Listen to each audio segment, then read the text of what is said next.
రామానుజ నమః. ఆళ్వార్ ఎమ్మెరుమానార్ జీయ తిరువళ్ళేశరణం. అందరికీ తిరిగి తిరుపతి అనుభవానికి స్వాగతం. ఈరోజు మనం అనుభవించుకోబోయే పాశ్రము ఉందు మదహలిట్ర. తిరుప్పావై మొత్తంలో కూడా పిరాట్టి కోసం, అంటే నప్పిన పిరాట్టి కోసం మహాలక్ష్మి తాయారు గురించి ఉన్నటువంటి ఒకే ఒక పాట. దీంట్లో పెరుమాళ్ళ గురించి ఉన్నటువంటి విషయాలు ఏవి కూడా నేరుగా కనిపించవు. కాబట్టి ఇది పూర్తిగా పురుషకార యొక్క ప్రార్థన. మన పురుషకార యొక్క వైభవం తెలుసుకోవాలి అంటే మనకి రామాయణంలో కొన్ని కథలు ఉన్నాయి. కాకాసురుడు, విభీషణుడు, ఒకరు తప్పు చేసిన వారు, ఒకరు తప్పే చేయనటువంటి వారు. అటువంటి వారిద్దరూ కూడా పురుషకారం వల్ల పెరుమాళ్ని పొందారు. శూర్పణఖ పెరుమాళ్ని పొందాలనే కాంక్షతోటి పురుషకారాన్ని తొలగించాలనుకుంది.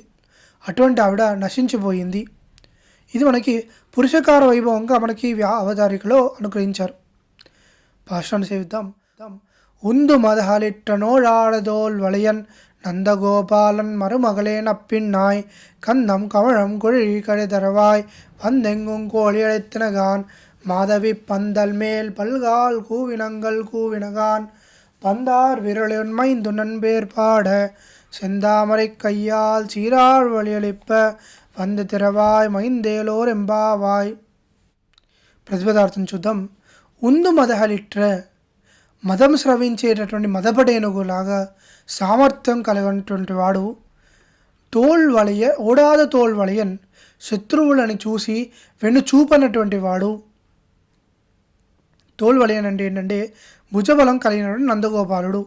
ఎలా భుజబలం కలిగింది అంతనికి అంటే మన పాపాలని పూర్తిగా పెరుమాళ్ళ యొక్క పరమాత్మ సంకల్పం ఆ భుజబలాలతోటి ఎలాగ తొలగిస్తారో అటువంటి భుజబలం కలిగినటువంటి నందగోపాలుడు. నందగోపాలన్ మరుమகளే, నందగోపాలుడి యొక్క కోడల. శత్రు సైన్యంలో ప్రతాపం చూపేటటువంటి దశరథ చక్రవర్తి యొక్క కోడల సీతాపిరాటి అని చెప్పి సుందరాకాండలో చెప్పినప్పుడు సీతాపిరాటి ఎంతో సంతోషించిందట. అలానే ఈ నప్పిన పిరాటి కూడా నందగోపాలన్ మరుమகளే అని చెప్పడంతో ఆ సంతోషం కలుగుతుంది అని చెప్తున్నారు. నప్పిన్నాయ్, ఓ నప్పిన్న. సరే, ఈ గొల్ల కులంలో అందరూ కూడా కోడలే కదా నందగోపుడికి, మరి ఎవరి గురించి చెప్తున్నారు అని చెప్పడానికి నప్పిన్నై. కందం కమలం కుഴി, పరిమళించేటటువంటి వెంట్రుకలు. సాధారణంగా ఆ జుట్టుకి మనకి వాసన వస్తే చెడు వాసన వస్తుంది కానీ సుగంధం రాదు. మరి ఎక్కడి నుంచి వస్తుంది ఈవిడ యొక్క ఈవిడ యొక్క పరిమళము అంటే ఈవిడ ఆ వెంట్రుకలను తాగింది ఎవరు? సాక్షాత్గా సర్వగంధుడు అయినటువంటి శ్రీమన్నారాయణుడు. కాబట్టి కందం కమలం కుഴి అన్న విధంగా ఆ గంధం కన్నా, ఆ యొక్క తామర పుష్పం కన్నా అత్యంత సుగంధభరితంగా ఉన్నటువంటి ఆ కురులు. కందం కమలం కొడి కడెదరవాయ్, ఆ తలుపు తీసి ఆ పరిమళ అనుభవాన్ని మాకు కూడా ఇవ్వచ్చు కదా తల్లి అని చెప్పి అడుగుతున్నారు.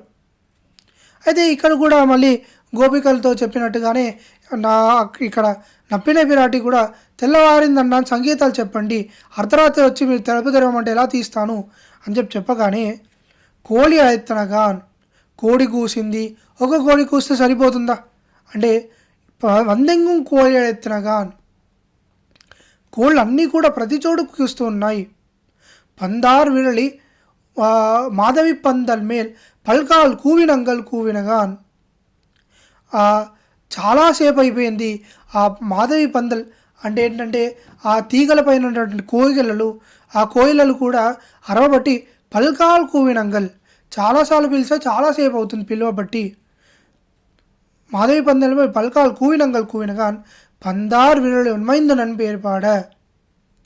సరే, ఒక పూలబంతి ఇంకో పూలబంతిని పట్టుకున్న విధంగా, ఇంకో పువ్వుని పట్టుకున్న విధంగా ఆ పూలబంతి యొక్క వైభవం ఎలా ఉందంట అంటే మేమైనా పూలబంతులు కాకలేకపోయామా, ఆ పిరాటి యొక్క స్పర్శం తలిగేది కదా మాకు కూడా అన్న విధంగా ఒక చేతిలో విభూతిని ఇంకో చేతిలో విభూతి నాయకుడిని పట్టుకున్నట్టుగా పిరాటి పందారు వెళ్ళి ఉన్మైందునని పేర్పాడ. సరే, మీరు ఎందుకు వచ్చారు అంటే ఉన్మైందునని పేర్పాడ, నీవు మీ స్వామి ఇద్దరు సరసాలు ఆడుకున్నప్పుడు ఒకరితో ఒకరు పోట్లాడుతున్నప్పుడు మేమేం చేస్తాము అంటే నీ పక్షంలో నించొని పెరుమాళ్ యొక్క భుజబలాన్ని ఎగతాళి చేస్తూ దాన్ని చెప్తూ మేము నీ యొక్క ఆ అనుభవాన్ని ఇంకా పెంచుతాము అని చెప్పి చెప్తున్నాను.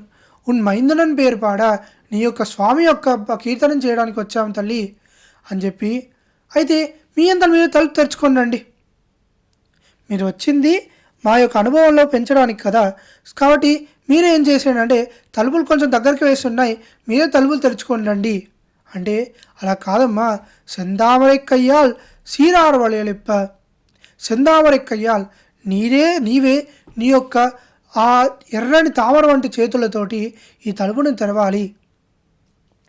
ఎలా తెరవాలి, ఎందుకు తెరవాలి అంటే సర్వేశ్వరుడి యొక్క స్వాతంత్రానికి నీవు భయపడాల్సిన అవసరం లేదు అని చెప్పే విధంగా మాకు ఆశ్రయం కలిగించే విధంగా నువ్వేం చేయాలి అంటే ఆ ద్వారాన్ని నీ అంతలు నీ చేతులారా నువ్వు తీయాలి. సీరారు వలయలిప్ప, సరే ఏదో అలా అలా తోసేసినట్టు కాదు, రెండు చేతులారా సీరార్ వలయలిప్ప, ఆ రెండు చేతుల్లో ఉన్న గాజులు అన్నీ కూడా గలగలమని శబ్దం చేస్తూ ఉండాలి.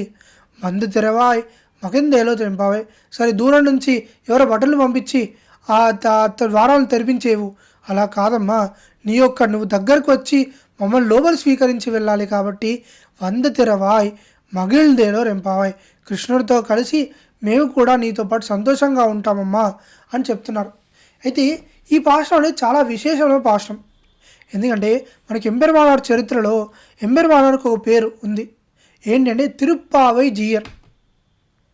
ఈ పేరు రావడానికి కారణం ఏంటి అంటే పెరియనంబి స్వామి వారి యొక్క కుమార్తె అత్తుల్లాయి అని చెప్పి ఒక చిన్న పాపగా ఉండేది. అయితే అప్పుడు ఏం చేశారంటే ఎంబెరుమానార్ వారి భిక్షాటన చేసేవారు అనమాట. రోజు కూడా ఉంచవృత్తి చేసి ఆ భిక్షలో ఏదైతే వస్తుందో దాంతోటే పెరుమాళ ఆరాధన కానీ వారు స్వీకరించడం కానీ చేసేవారు. అయితే ఒకరోజు భిక్షాటన కోసం పెరియనంబి స్వామి తిరుమలకి వెళ్ళగానే అక్కడ లోపల నుంచి అత్తులాయి ఉండి ఏం చేసిందంట అంటే తన రెండు చేతులారా ఆ ద్వారం తెరిచిందంట. ఆ ద్వారం తెరిచే శబ్దం వినేసి ఎంబెరుమానార్ సాష్టాంగ నమస్కారం చేశారంట. ఒక సన్యాసి ఒక చిన్న పిల్లకి సాష్టాంగ నమస్కారం చేయడం చూసి ఆ చిన్నపిల్ల భయపడిపోయి వారి నాన్నగారి దగ్గరికి వెళ్ళిపోయిందంట. నాన్నగారు పెరియనంబి స్వామి బయటికి వచ్చి మీరు ఉందుమదగల ఇట్ల పాశ్రం సేవిస్తున్నారా అని చెప్పి అడిగారంట. అటువంటి వైభవవంతమైనటువంటి పాశ్రం ఇది. ఈరోజు ఈ యొక్క అనుభవం పూర్తి చేసుకుందాం. ఆళ్వార్ ఎంబెరుమానార్ జీయ తిరుళేషణం శ్రీమతే రమజామా తృణీంద్రాయ మహాత్మే శ్రీరంగవాసనే భూయాత్ నిత్యశ్రీ నిత్యమంగళం. అడియన్ రామానుజదాసన్.